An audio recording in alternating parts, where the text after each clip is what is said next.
What I experienced in that place, I will never forget. You must read this to learn about the thing I saw and why you should be careful out there in the dark world. My life was traumatized by this event. I feel writing about it will help me to release some of the dreadful memories of what happened. My poor family. Back when I was younger, my family purchased a beautiful home in what seemed to be the middle of nowhere. It was cheap and only 5 miles away from my school. Or so it said. It was marvelous. I can remember all those times I used to play down in the garden with my toys and just think about how great my life was. School was a drag, obviously, but the idea that this place was my playground was amazing. I was an only child, so I really had to invent some games to keep me amused when my parents went out. My life was brilliant. Every day after school, I would come home, rush outside, and then go into my own world for hours. Life was just amazing. However, there were 2 questions that started to bug me after a long while. The first one was that my parents never allowed me in their room, and they would always keep the door firmly shut. It never really bothered me at the start of living in this palace, but then I realized that the whole thing was, well, odd. The second question is this. There were fields that backed onto our back garden. These fields were full of wind turbines, lots of them. I didn't quite understand what they were back then. It was a while ago. Let's just say that these turbines seemed to go on for miles.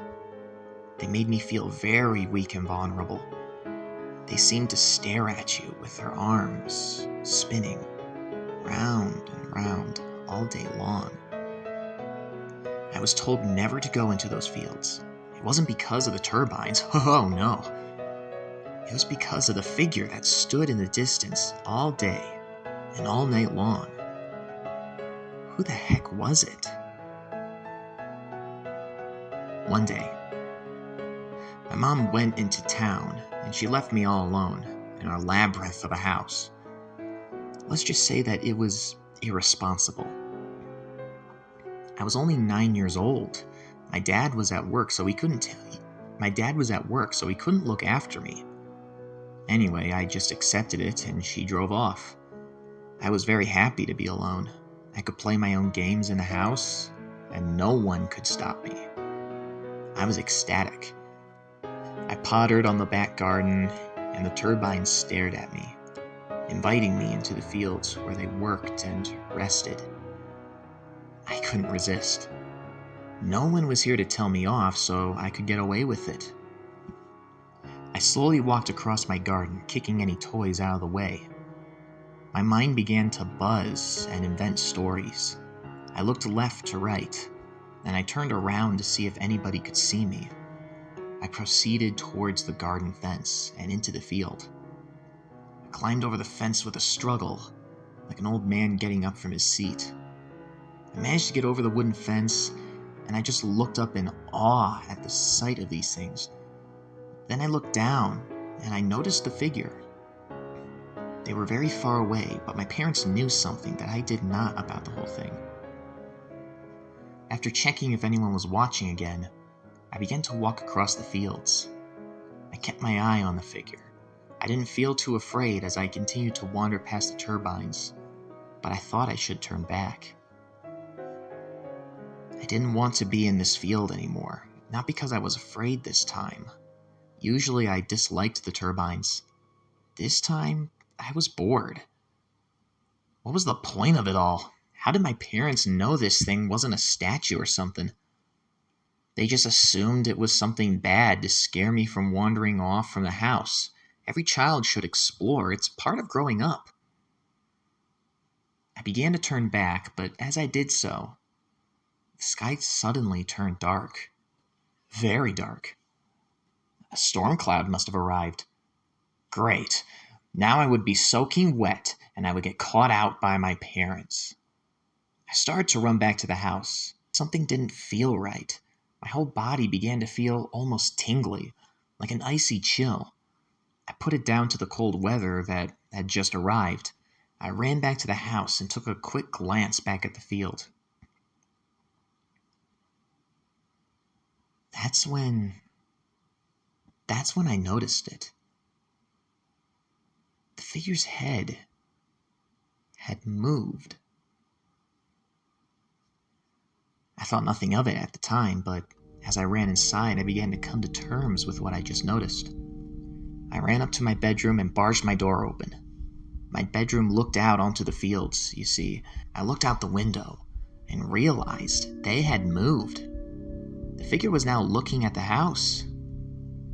It must have always been like that, I thought. I spent the rest of the evening contemplating everything that had happened at the field. What was this thing? It had to be a person. Maybe they were stuck. If they were, though, they would be calling for help, surely.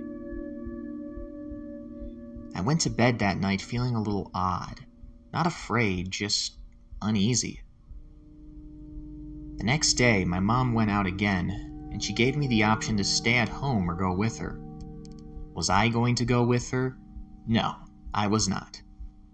I stayed at home and went back to the fields with a feeling of dread in my stomach. I didn't know why. This person seemed lonely. I needed to ask them what they were doing. I plucked up some courage and began walking. I didn't blink. I just kept my eyes on the figure for the entirety of the walk. They were definitely looking at me without a doubt. I tried waving at them. In turn, I received no gesture back. As I kept wandering closer, I noticed the clothes the figure was wearing. The majority of the figure's clothing was red. The figure wore a hat with a white feather on top. Even the shoes were red. I could make out the face now. They had a red, bulbous nose. The bottom half of their face was painted blue. It appeared their lips were painted white. This person was a clown. What would a clown be doing in the middle of a field staring at my house? Hello? I called. No response. I stood at a far distance to the clown. The person was certainly a man. I kept calling the clown. No response still. What are you doing here? Suddenly, the clown blinked and lifted his head up a little. I stood back. Can you hear me? You should turn back. The clown finally responded. What's your name? I kept questioning him. Doesn't matter what my name is. I am here because I want to be here. I live here, child. I live here actually, I said, reassuring him. I live here. You disturbed me. And those who disturb me help me paint, he said violently. I was very confused with that last part. Help him paint what? What do you mean? I'm going to tell my mom about this, I said with a childish authority. Of course I thought I was right. I was a child. I was boss in this conversation. Or so I thought. Your mother will refuse to believe you, boy. She is merely a cold-hearted woman. She has seen me. Why do you think she doesn't want you down here? She knows me. Oh, I warned her. I really did. I was listening intently. My mom had been here? That's why she was telling me to stay away? No, it can't be. This is just my dad dressed up, I thought. I thought it was some cruel joke to keep me away from this field. Stop playing around, Dad, I shouted. You think your little daddy will come and save you? No, he won't. You see, your parents, they leave you alone a lot, don't they? You know what I mean. You're always left alone in that house. Why, oh, why is that? I told them. I warned them. They're scared. They're scared of me. You see, boy, I've been waiting for you for a while now. When they're out, I'm about. How do you know they've been leaving me alone? Who are you? I shouted. Your worst nightmare. I belted it. I turned around and sprinted as fast as I could. I ran and ran and ran for ages, it seemed. I looked behind me. He had gone.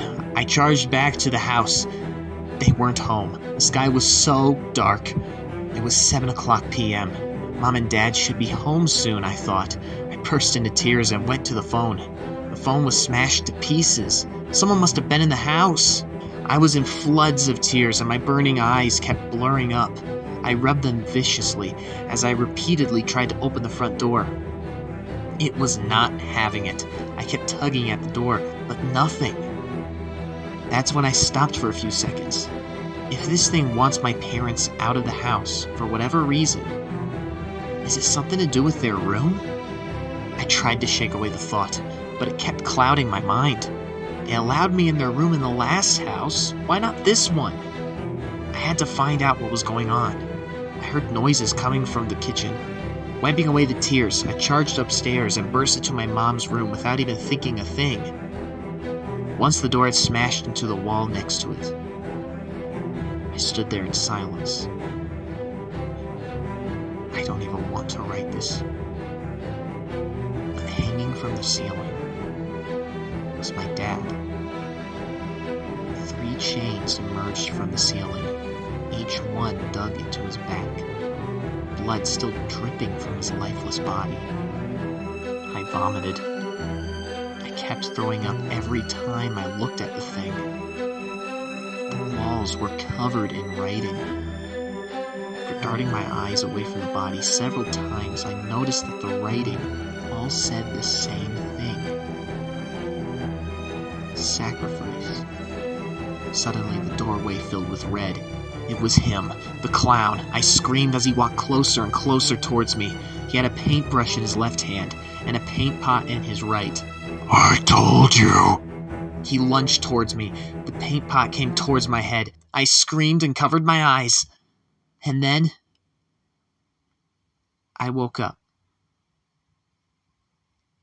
This seems like a stupid plot twist, doesn't it? It's not. Please keep reading. You have to find out the truth. It was a dream. And it was early morning. I had dreamt the entire ordeal. Not moving house, obviously, but the clown and the room and everything to do with that horrid field. I slowly wandered downstairs, gripping my head. It hurt really bad. I must have been thrashing around in the night because of the nightmare and hit my head. I was burping up sick because of what I just witnessed in my dream. It made me feel sick to my stomach. Maybe I was coming down with an illness. Not again. I called for my parents. No answer. They must be outside.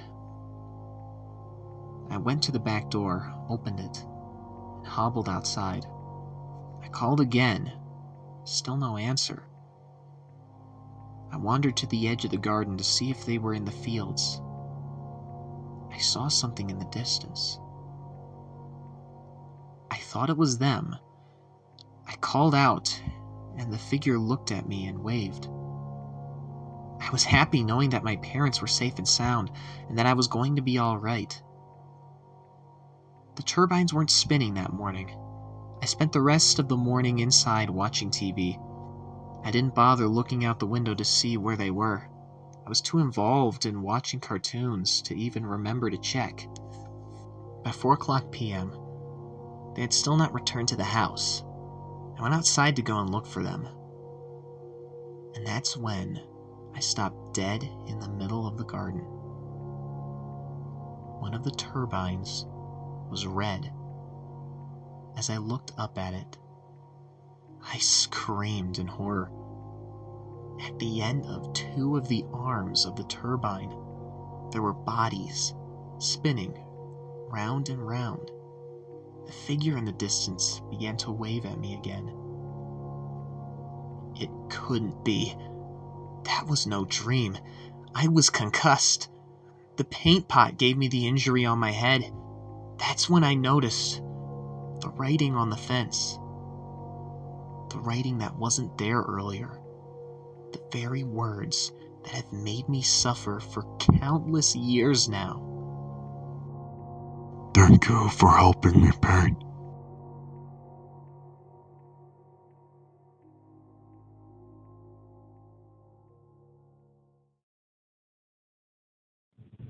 Well, that sucked, dumbasses. Yep, sure did. So, should we get something to eat? It's lunchtime now. Last time we'll have a lunch break, dumbasses. Alright, guys, let's go. Club, day one's over for the club. Let's go. Oh. Oh. I don't know. Rodney, you can't walk.